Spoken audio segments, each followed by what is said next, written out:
Hi everyone, welcome back to my channel cook and life. അപ്പോൾ നമ്മൾ ഇന്ന് വീണ്ടും റംദാൻ റെസിപ്പിന് അപ്പോൾ 11 ആയിട്ടാണ് ഞാൻ വന്നേക്കണത്. ഇന്നൊരു അടിപൊളി റെസിപ്പിയാണ്. ഒരു റെസ്റ്റോറൻറ്റ് സ്റ്റൈലിൽ നമുക്ക് എങ്ങനെ ഒരു ഷവർമ ഉണ്ടാക്കാം, അല്ലെങ്കിൽ പ്ലേറ്റ് ഷവർമ, പോക്കറ്റ് ഷവർമ, നിങ്ങൾക്ക് എങ്ങനെ വേണമെങ്കിലും ഇതിൻ്റെ രൂപങ്ങളൊക്കെ മാറ്റി കൊടുക്കാം കേട്ടോ. എന്നാലും ഷവർമയുടെ മിക്സ് ഒന്നാണ്.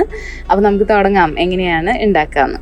അപ്പോൾ നമുക്ക് വേണ്ട ഇൻഗ്രീഡിയൻസ് എന്തൊക്കെയാണെന്ന് നോക്കാം. അപ്പോൾ അതിന് വേണ്ടിയിട്ട് ഞാനിവിടെ കുറച്ച് ക്യാബേജ്, ഒരു 1/2 കപ്പ് ക്യാബേജ്, 1/4 കപ്പ് ക്യാരറ്റ് അരിഞ്ഞത്, 1/4 കപ്പ് കുക്കുംബർ അരിഞ്ഞത്, 1/4 കപ്പ് സവാള, പിന്നെ ഒരു 1/4 കപ്പ് വേണ്ട, അതിനേക്കാൾ കുറച്ച് കുറവായിട്ട് ക്യാപ്സിക്കം, ഒരു ചെറിയ തണ്ട് കൊറിയാൻഡർ ലീവ്സ്, ഒരു പച്ചമുളക് വട്ടത്തിലരിഞ്ഞത്, പിന്നെ അതുപോലെ ഒരു 1/4 കപ്പിൻ്റെ നമ്മൾ ക്യാപ്സിക്കം എടുത്ത അത്ര തന്നെ തക്കാളി ചെറുതാക്കി അരിഞ്ഞത്.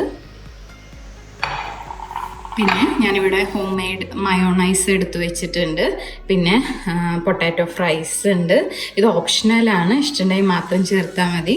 പിന്നെ ഇവിടെ ചിക്കൻ ഇഷ്ടമുള്ള പോലെ നമുക്ക് എടുത്തു വയ്ക്കാം. ഞാനിവിടെ എന്താ ചെയ്തേക്കണമെന്ന് വെച്ചിട്ടുണ്ടെങ്കിൽ മുളക് പൊടി, കുരുമുളക് പൊടി, ഉപ്പ്, മഞ്ഞൾപ്പൊടി ചേർത്തിട്ട് നന്നായിട്ട് വേവിച്ച് അതിനൊന്ന് പിച്ചി വെച്ചേക്കണതാണിത്. അപ്പോൾ ഇത്രയൊക്കെയാണ് നമുക്ക് വേണ്ട ഇൻഗ്രീഡിയൻസ്. ഇനി ഇതെങ്ങനെയാണ് തയ്യാറാക്കാമെന്ന് നോക്കാം. നമ്മൾ വലിയൊരു ബൗൾ എടുത്തതിന് ശേഷം അതിലോട്ട് ക്യാബേജ്, നമ്മൾ അരിഞ്ഞു വെച്ചേക്കണ എല്ലാ വെജിറ്റബിളും ഇതിലോട്ട് ആഡ് ചെയ്ത് കൊടുക്കാം. ഇതിലോട്ട് കുറച്ച് കുരുമുളക് പൊടി, വേണ്ട കുറച്ച് മതി, ഒരു നുള്ള് ഗരം മസാലപ്പൊടി, പിഞ്ചൊക്കെ ആഡ് ചെയ്താൽ മതി. പിന്നെ നമുക്ക് ആവശ്യത്തിന് ഉപ്പ്, നന്നായിട്ടൊന്ന് മിക്സ് ചെയ്യാം. നമുക്ക് ഇനി ഇതിലോട്ട് നമ്മൾ ഉണ്ടാക്കി വെച്ചേക്കുന്ന മയോണൈസ് ആഡ് ചെയ്ത് കൊടുക്കാം. ഞാൻ നല്ല കട്ടിയിൽ മയോണൈസ് അടിച്ചിട്ടില്ല, ഒരു ഇത്തിരി ലൂസായിട്ടാണ് അടിച്ചേക്കണത്. അപ്പോൾ കുറച്ചും കൂടി നല്ല ടെക്സ്ചർ കിട്ടാൻ വേണ്ടിയിട്ടാണ്. ഇനി ഇതിലോട്ട് നമുക്ക് എടുത്തു വെച്ചേക്കണ ചിക്കൻ ആഡ് ചെയ്ത് കൊടുക്കാം. നന്നായിട്ടൊന്ന് മിക്സ് ചെയ്ത് കൊടുക്കാം. അപ്പോൾ നമുക്ക് പോക്കറ്റ് ഷവർമ എങ്ങനെയാണ് സെറ്റ് ചെയ്യണമെന്ന് നോക്കാം. വളരെ ഈസിയാണ് ചെയ്യാൻ വേണ്ടിയിട്ട്. അപ്പം ഞാനിവിടെ പീറ്റ ബ്രെഡ് ഉണ്ടാക്കിയിട്ട് അതിന് നടുവിൽ മുറിച്ച് വെച്ചിട്ടുണ്ട് കേട്ടോ. അപ്പോൾ പീറ്റ ബ്രെഡിൻ്റെ റെസിപ്പി ഞാൻ മുന്നേ പാസ് ചെയ്തിട്ടുണ്ടായിരുന്നു.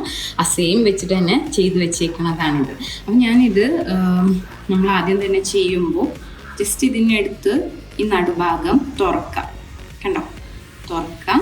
തുറന്നിട്ട് ഇതിൻ്റെ ഉള്ളിലോട്ട് നമുക്ക് മസാല കുറച്ച് ആഡ് ചെയ്ത് കൊടുക്കാം. കുറച്ച് ആഡ് ചെയ്യാം, കുറച്ച് ഫ്രഞ്ച് ഫ്രൈസ്,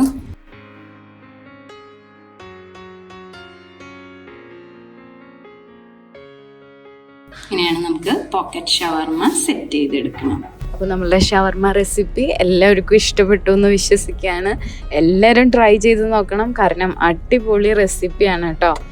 പിന്നെ ഇന്നും പറയാറുള്ള പോലെ നമ്മളെ ചാനൽ സബ്സ്ക്രൈബ് ചെയ്യാത്തവർ ഒന്ന് സബ്സ്ക്രൈബ് ചെയ്യാൻ മറക്കാണ്ടിരിക്കുക. അതുപോലെ തന്നെ നമ്മളെ വീഡിയോ ഇഷ്ടപ്പെടുകയാണെങ്കിൽ ലൈക്ക് ആൻഡ് കമൻറ്റ് അടിക്കുക. അപ്പോൾ ഇനിയും നല്ലൊരു റെസിപ്പി ആയിട്ട് നമുക്ക് നാളെ കാണാം. Until then, take care. Bye bye.